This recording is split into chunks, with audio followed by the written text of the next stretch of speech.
उससे हम लोग जन्म लेते हैं, इसलिए हम बोलते हैं आप लोग इस काम में जितना भी जुटे, उससे क्या होगा आप लोग का आत्मविश्वास भी बढ़ेगा, हम लोग भी कर सकते हैं।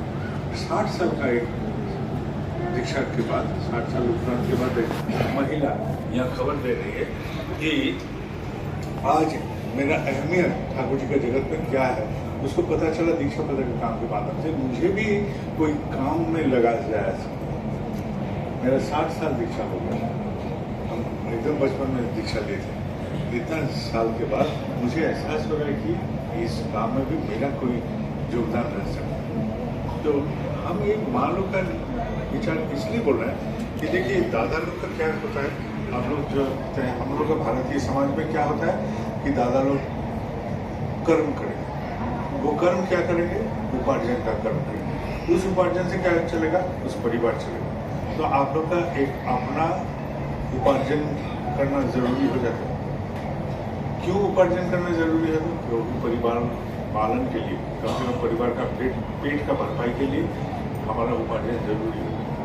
तो हम क्या पैसा छपाने का एक मशीन बन सकते हैं सिर्फ? ये तो नहीं, क्योंकि हम पैसा छपाते हैं और वो परिवार के काम में लगता है। हमको कभी कभी ऐसा भी लगता है कि क्या मैं एक मशीन बन गया हूँ, क्या मैं एक यंत्र मात्र हूँ? क्योंकि जांत्रिक रूप से हमको रोज काम में निकलना पड़ता है, कोई उपार्जन करना पड़ता है, कोई ये करना पड़ता है, और फिर क्या घर में आके भी जो सुख और शांति का मैं सोच के ये संसार रचा था वो भी पूरा प्राप्त नहीं होता, उसमें कुछ अधूरा महसूस। फिर हमको क्या होता है, बाहर में सब कोई ठाकुर जी का काम में जाता है, आपको उसमें भी सहयोग करना पड़ता है। तो हम उपार्जन करेंगे, ठाकुर जी का भी काम करेंगे, संसार में आके भी समय देना। संसार में यदि समय नहीं दिए तो घर वाले बिगड़ जाएंगे, लोग रूढ़ जाएंगे। अब घर वाले भी ठाकुर जी के काम में निकल जाते हैं, तो मुझे वो समय जो अतिरिक्त समय देना पड़ता था वो कम देना पड़ता। हम वहाँ 1 घंटा देते थे, अभी 45 मिनट या आधा घंटा में चल जाता है, क्योंकि वो लोग भी अपना विचार बोलते हैं, मैं भी अपना विचार बोलता हूँ, आज क्या हुआ, वो कैसा हुआ, ये सारी बात बोलते हैं। तो घर का माहौल भी परिवर्तित हो सकता है। तो हम लोग का उपार्जन के बाद एक समय जो बचता है वो संसार में कितना देना पड़ता था वो अब इतना देना नहीं पड़ेगा, जब घर में सब कोई, परिवार में सब कोई दीक्षा पदक का काम करता। तो इससे क्या हो रहा है, एक आदमी जो भटक गया था ठाकुर जी के मार्ग से, ना कोई केंद्र के माध्यम से, ना उपयोजना केंद्र के माध्यम से हम इसको छू पा रहे हैं, ये लोग को स्पर्श कर पा रहे हैं। उस प्राण वहाँ बैठा हुआ था, हमारे आजू बाजू में था, और हम समझ नहीं रहते थे कि ये भी दीक्षित है। अब दीक्षा पदक का काम में क्या होता है, हम चारों ओर ऐसा फैल गए कि वहाँ पता चल रहा है कि कौन दीक्षित है, कौन अदीक्षित है। इससे क्या होता है, समष्टि का वर्धन होता है। जब हम अभी उत्सव करेंगे चटनी में या खुदा में, जो भीड़ आती थी उससे ज़्यादा भीड़ आ सकता है, ज़्यादा भीड़ संभव होगा। हम लोग का क्या समस्या होता है कि हम लोग का, जो लोग ठाकुर जी का कर्मी लोग हम लोग हैं, तो हम लोग भी काम करते करते हमारा भी एक अहंकार हो जाता है। ये अहंकार क्या समस्या कर देता है कि मैं जैसा चाह रहा हूँ वैसे करके आप करें। इससे क्या होता है कि स्वतःस्फूर्त रूप से जो लोग करते हैं, माँ लोग, दादा लोग, बच्चे लोग, कोई भी कर सकते हैं। इस काम में कोई भी सहयोग कर सकते हैं, इस काम में कोई भी सहयोग करे, उस काम सहयोग में कोई अड़चन आ जाता है, हम लोग जब बोलते हैं ऐसे करो, वैसे करो, वैसे करो, हम लोग ऐसा नहीं बोलना चाहिए और सारे को उत्साहित करना चाहिए। तो ऐसा करने से क्या होगा, सामाजिक परिवर्तन होते जाएगा। जो स्कूल शिक्षक हैं वो बेहतर शिक्षा दें, जो व्यवसाय करें वो बेहतर व्यवसायिक हो। हालांकि हर अवस्था में सब कोई नहीं जा पाएंगे। आपके वहाँ प्रदेश में कोई ऐसा आदमी है जिसको 24 घंटे 365 दिन उसको व्यस्त रहना पड़ता है, वो व्यवसाय करते हैं या तो लेबर का काम करते हैं या कुछ करते हैं। तो ऐसे आदमी को भी आप काम में लगाएं। आप बोलिए कि तुम लोग जब उत्सव होगा तुम्हारा कायिक श्रम को वो प्रदान करना, ठीक है, ये तो हम लोग कर सकते हैं। आप लोग जो लेबर का काम करते हैं आप कायिक श्रम करें। जो व्यवसाय कर रहे हैं आप निकल नहीं पा रहे हैं, तो कम से कम मान लो जब निकलेंगे उसमें टोटो या ऑटो का एक दिन का खर्चा दे देंगे, ये जो कर सकते हैं। क्योंकि हम तो निकल नहीं पा रहे खुद, तो माँ लोग निकलेंगे तो उसमें हम सहयोग कर सकते हैं, अर्थनैतिक सहयोग। तो ऐसा करके समाज के हर हिस्से को कैसे हम काम में लगा पाएंगे देखा जाए। ये जो बच्चे हैं ये लोग को भी हम काम में लगा सकते हैं। कैसे? एक बच्चे का बात होता है, वो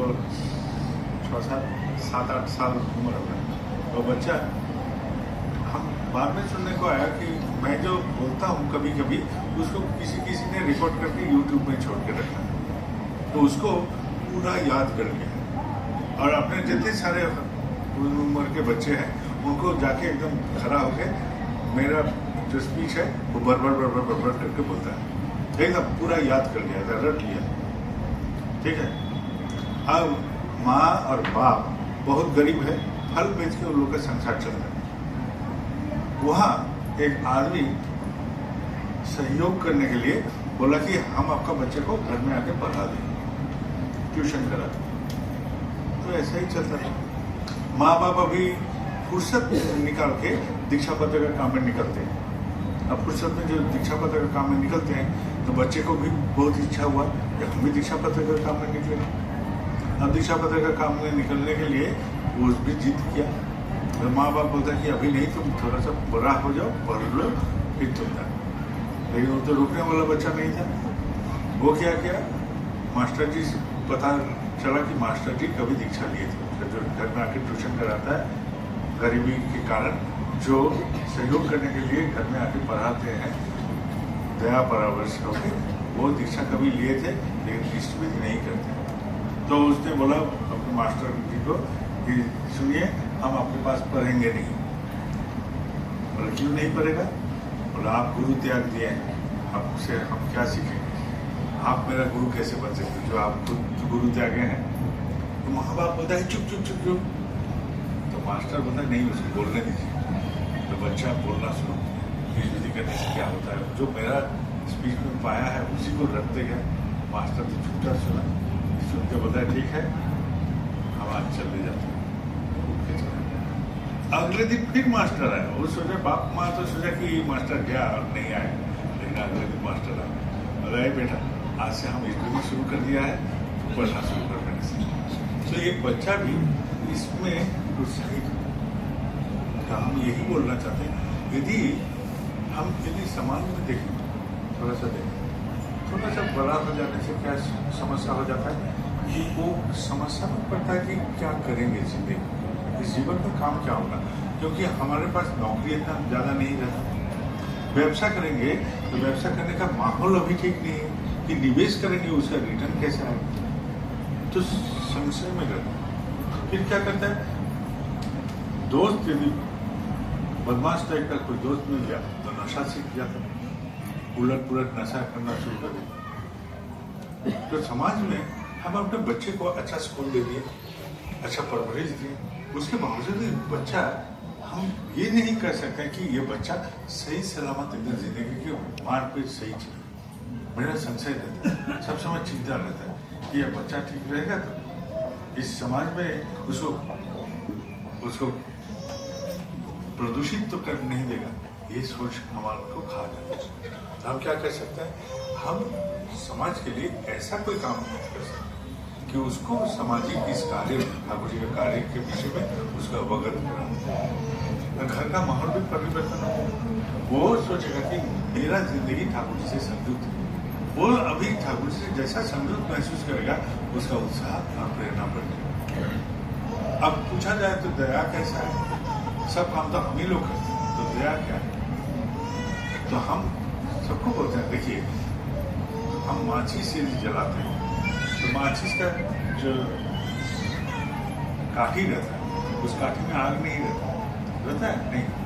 जब हम उसको क्रियाशील करते हैं तो उसमें आग पैदा होता है। ये जो आग पैदा हुआ, आग जो दिखाई दे, यही है दया। तो वही उचित कर्म यदि हम करेंगे तो दया प्रकाशित होता है। हमारे कर्म के माध्यम से दया प्रकाशित होता है। कभी ठाकुर जी के पास किसी ने बोला कि ठाकुर हमको दया कीजिए, तो ठाकुर जी बोले कि तू हमको दया कीजिए। ठाकुर जी आप हमको दया कीजिए। ठाकुर जी फिर बोले तुम हमको दया कीजिए। तो वो आदमी बोलता है कि ये कैसा बात है, ज़्यादातर आप करेंगे।